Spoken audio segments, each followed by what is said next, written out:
महोदय, मैं भी गांव का रहने वाला हूं और किसान परिवार की मां की कोख से पैदा हुआ।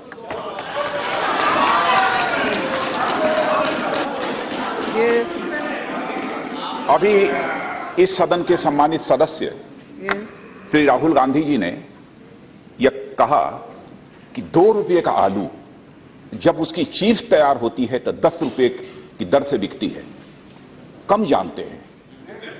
मैं ये कहना चाहता हूं 2 रुपये किलो की आलू का चीज 50 रुपये 75 रुपये में एक पैकेट मिलता है। रुकिए रुकिए नहीं, और एक चीज यह उन्होंने नहीं, रुकिए अरे रुकिए क्या हो रहा है? भाई आप लोग शांत रहिए। क्यों? आप उन लोगों को केवल बोलने दीजिए, आप लोग शांत रहिए, इधर से कोई न बोले। दूसरी चीज उन्होंने यह कहा है कि इस सरकार ने वह जादू कहां से सीखा है। एक किसान ने मुझसे सवाल पूछा, मेरे पास आया और उसने कहा, राहुल जी आप एक बात हमें समझाइए, हम आलू बेचते हैं 2 रुपए किलो, मगर जब हमारे बच्चे चिप्स खरीदते हैं तो 10 रुपए का पैकेट आता है, उसमें 1 आलू होता है। और किसान ने मुझसे पूछा, आप हमें बताइए ये क्या जादू हो रहा है? यह क्या जादू है? जादू बोला है। और किसान ने मुझसे पूछा, आप हमें बताइए ये क्या जादू हो रहा है? ये क्या जादू हो रहा है? जादू बोला है, कार्रवाई तो यह जादू।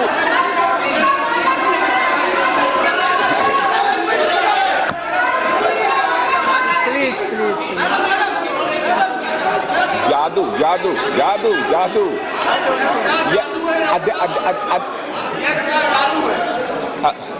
क्या जादू है? यह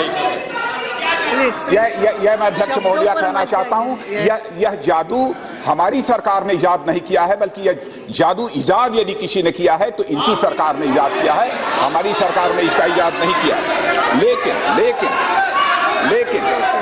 लेकिन जहां तक इस फूड प्रोसेसिंग पार्क का सवाल है, इस संबंध में मैं कहना चाहूंगा कि इसका क्या हो गया ज्योतिरादित्य जी? आप दिखवा लेना।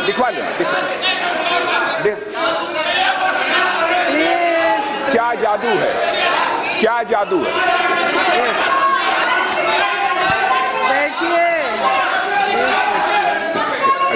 ज्योतिरादित्य जी क्या जादू है ये कहा था। ये भी अरे बाप रे। तो ये ज्योतिरादित्य जी, अच्छा मान लिया सरकार के संबंध में नहीं, लेकिन यह कहा कि क्या जादू है। तो इस जादू का इजाद यदि हुआ है तो पहले ही हुआ है, पिछली सरकार के शासनकाल में। इस जादू का इजाद हम लोगों के शासनकाल में नहीं हुआ। और अध्यक्ष महोदय, जहां तक इस मेगा फूड पार्क का प्रश्न है, यह मेगा फूड पार्क इसको प्रिंसिपल अप्रूवल 2010 में मिला था। और इसमें नहीं, अब 3 साल 4 साल जो हो रहा था उसकी मैं चर्चा नहीं करना चाहता हूं। जो मेरी अब तक की जानकारी है, शायद कंपनी ही ने इसको रिफ्यूज कर दिया। फिर भी भाई आप लोग चुप रहिए, जब मैं बोल रहा हूं मत बोलिए। क्यों इतने? मैं इतना ही कहना चाहता हूं कि यदि सम्मानित सदस्य ने उसे उठाया है तो इस मामले को मैं दिखवाऊंगा। है क्या? नहीं, आप बिल्कुल बदले का, राहुल जी बदले का तो सवाल ही नहीं खड़ा होता है। बदले, देखिए हम तो यह मानकर चलते हैं, हम लोग देश का विकास करना चाहते हैं। अकेले सत्ताधारी दल देश का विकास नहीं कर सकता जब तक कि सबका सहयोग प्राप्त नहीं होगा। हमारी सोच तो यह सोच है। इसलिए यदि आपने कहा है तो इस पूरे मामले को मैं दिखवा लूंगा, और मैं व्यक्तिगत रूप से आपको इसकी मैं जानकारी भी दे दूंगा किन परिस्थितियों कि 40 करोड़ रुपया अमेठी से रायबरेली की डबलिंग के लिए सैंक्शन किया गया। क्या यह बदलाव की राजनीति नहीं है? अमेठी फूड पार्क के बारे में घोषणा हुई साल 2010 में, जब केंद्र में कांग्रेस की सरकार